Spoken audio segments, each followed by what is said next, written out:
who our ancestors come from the motherland. And so I want to play this for you, which is an excerpt from what she had to say. Then we're going to chat with it about our panel. I really think you're going to be blown away about what she has to say. Go right ahead. We were way ahead of them in our civilization.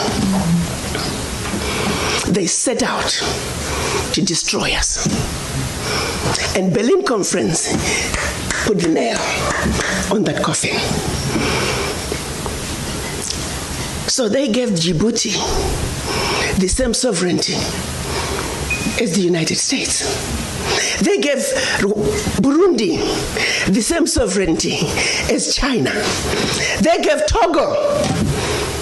You see, the EU realizes individual little countries, they can't survive on the world stage. So they come together as the European Union. Now picture this now. So they cut up this Africa into the tiny little countries, small economies that could never survive on their own, but gave them the same sovereignty as the big boys. So that way, when the little bitty countries go to the world stage for the purposes of development and discussing trade, they're wannabe boxers who are being thrown into the heavyweight boxing ring every day. How do you put China in the same boxing ring with Eswatini? Eswatini has 1.2 million people. China has 1.4 billion people. And you put them on the same stage and say, go at it, negotiate. Are you with me? Yes. This is insanity of the highest order. How have we allowed this carnage to go on? When Eswatini is thrown in the same boxing ring with China and Eswatini collapses before Eswatini even gets on the stage, the world says, well, Eswatini, what's wrong with you? Why can't you take care of your people? Well, China came in and said, Eswatini, give me all your gold or else. And if Eswatini does not agree, they just go on next door to Lesotho and give Lesotho an extra $1. And if Lesotho doesn't take it, they just jump on to Togo, Central African Republic. It was all by design. 1884. They did something else in addition to chopping us up.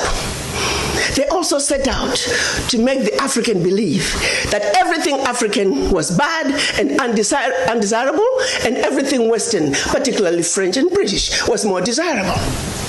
We call that the legacy of colonization. Prior to that, they had started long working on the slaves. Make them think everything about them, forget anything about Africa. Where you come from is a horrible place, diseased and dying people, constantly at war with themselves, uncivilized. Cut out any communications with them. You need to just know what we tell you. And we call that the legacy of slavery. So that's where you look at where we are today. 135 years later, a system that was put in place to see to it that Africa and her children are forever defeated, that Africa is forever exploited, remains in place today, alive and well. And we sit here and we ask ourselves, why isn't Africa moving forward? Why does Africa continue to be taken advantage of? Well, I'll tell you why, very simply. Until Africa comes together as a continent speaking with one voice, one continent, one people, nothing, and I repeat, nothing is gonna change. As individual little African countries, we are wannabe boxers. We will never make it fighting against the heavyweights. We must speak with one voice. Yeah. And this is exactly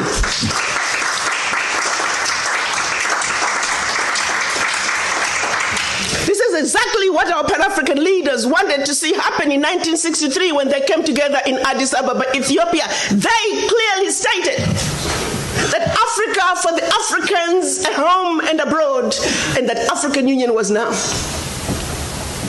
They said Africa must speak with one voice.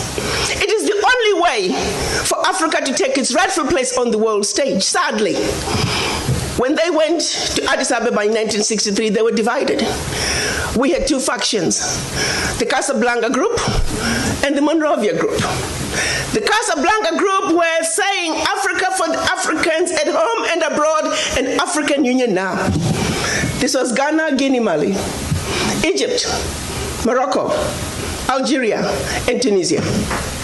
Only 7. The other 25 of the 32 who attended were the Monrovia group. They were the nationalists. They said, let's go slow. Let's kind of wait on this Pan-African thing. 55 years later, 56 this year, we're still going slow. As if it wasn't bad enough that we were divided up into the tiny little countries that we are today. The gift that Berlin Conference gave us. One other thing that France did between 1958 and 1961 in the name of giving us our independence as African countries. France forced the Francophone, and I hate that terminology. There is no such thing as Francophone, Anglophone. They made it up. But for the purposes of communication, I will use that. 14 of those countries, they said, in order for you to get your independence from us, you must sign this document. You thought they could have found a better name for the document. The document was called the Pact for the Continuation. I repeat, the Pact for the Continuation of Colonization.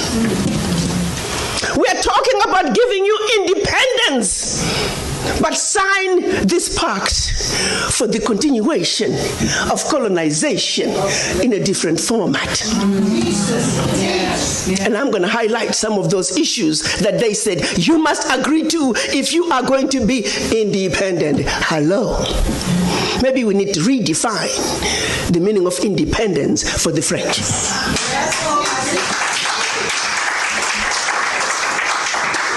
First, France said, you see, you monkeys, you don't know how to manage your money. We're going to demand that you deposit 85% of your bank reserves with the French Minister of Finance. Under the French Central Bank, under the control of the French Minister of Finance. France is then going to take your 85% bank deposits from each and every one of you.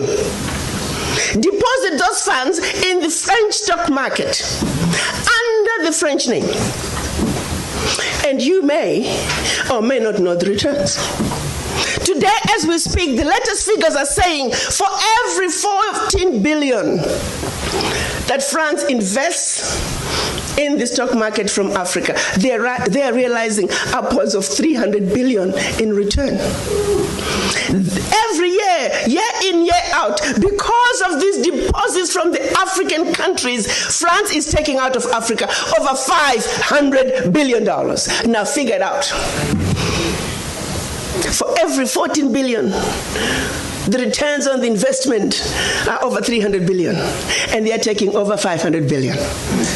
So in actuality, France is taking out of Africa trillions of dollars year in and year out. From us poor people, Africans. Back to the pact. So should you want to access some of your money that you have deposited with France, you have to submit your country's financial returns. And if approved, you get to get it as a loan. You can only access up to 20% of your money year in, year out as a loan at commercial interest rates. Your own money. As if that was not enough. They said all your minerals discovered, yet to be discovered, all your oil discovered, yet to be discovered. France and French companies have the first right of refusal. If there's anything left over that the French companies do not want, your people might have. To this day. They said you will only use the currency that we created for you because you're special Africans. We call it the CFA. There was the Central African CFA and the Western African CFA, same animal. And that France is the only one that can print it for you. 1958. Fast forward, they're still printing it for us. And if you start misbehaving, they just stop printing your money, and your country's in trouble. They also said your language of instruction shall be French, whether you like it or not. That France will have military presence in your country, that your military can only be trained by France, that you can only buy military equipment from France, that you cannot have any military alliance with your neighbor, and that in the event of war, your allegiance is only to France. And furthermore, because they have military presence in your country, they can invade you without notice should they feel that the interests of France in your country are being violated. Teach, sister, teach. Speak on, sister. Fast forward, 2019, nothing has changed. The same people who have the audacity to tell us that we are poor countries, they are taking trillions out of Africa every year. And what is the African doing? Like an obedient, programmed black man, we just give in. We know the facts, but we just do nothing about it.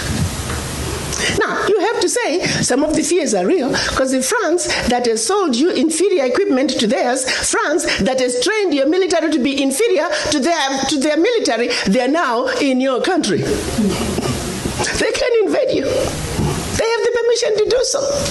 They can destabilize you.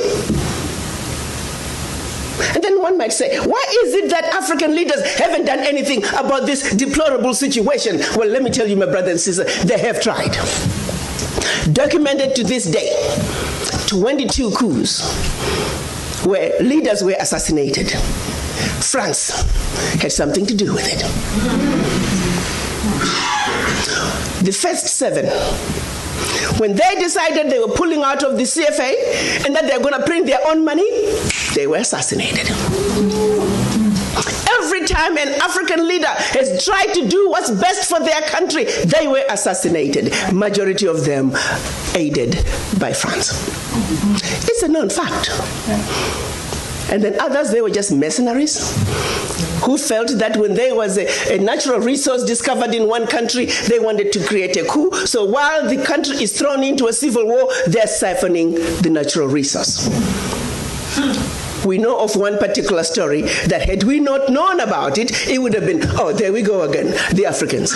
In about 25 years ago, a group of young, rich white kids were having fun in Cape Town. They found out that there was oil in Equatorial Guinea that had just been discovered, and they wanted it. So they set out a plan to have a coup in Equatorial Guinea. So while the Guineans are busy fighting a civil war, they will be siphoning the oil. But they made one mistake. There were 2 planes. One was to leave South Africa, stop in Zimbabwe, pick up more ammunition on their way to hunt in Equatorial Guinea. Another plane was taking off in the Caribbean that had this puppet diaspora who was supposed to be the next president. Mugabe wondered why such young people needed such powerful ammunition to go hunt in Equatorial Guinea. In doing his research further, he found out that this was a coup in the making. He allowed them to land in Zimbabwe. They loaded their plane, and just before takeoff, they were all arrested. The ringleader of that group was none other than the son of the former Prime Minister of the United Kingdom, Margaret Thatcher. She had to fly to Zimbabwe and paid handsomely to get her son out. The last one of those prisoners left Zimbabwe about 6-7 years ago. Had these young people succeeded, it would have been another coup. There you go, the Africans again. Such, my brothers and sisters, is the story of your Africa. They don't do coups anymore. They simply create instability. So when you hear of an instability in an African country, ask yourself, what is really going on? Because what they are telling you is really going on is just a shiny object. The real issue is over here. And you need to stop before you start being used as an instrument of your own self-destruction. She's did it.